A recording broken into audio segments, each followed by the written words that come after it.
Hello friends, hi.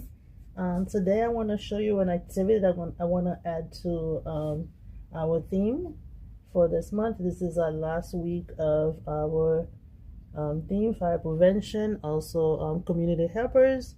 So I found this activity for math. So I'm gonna be adding that to the channel so that way you can see it. I'll take a picture later. But as you can see, I have my different colors of beads over here.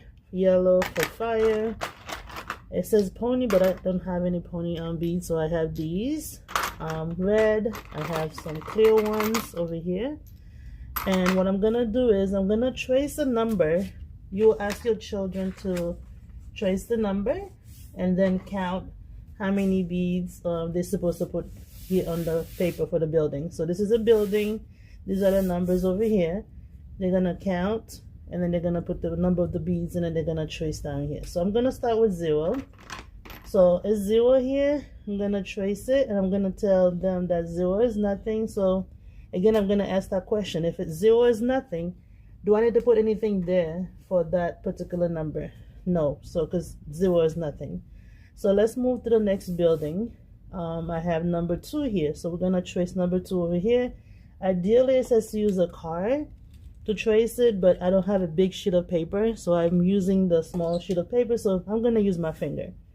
So I'm gonna trace my number 2, and then I'm gonna trace number 2 over here. This is 2, and then I'm gonna put the numbers of beads that I'm gonna use. I'm gonna use red, and I'm gonna place the red over here. Again, you can use whatever you have.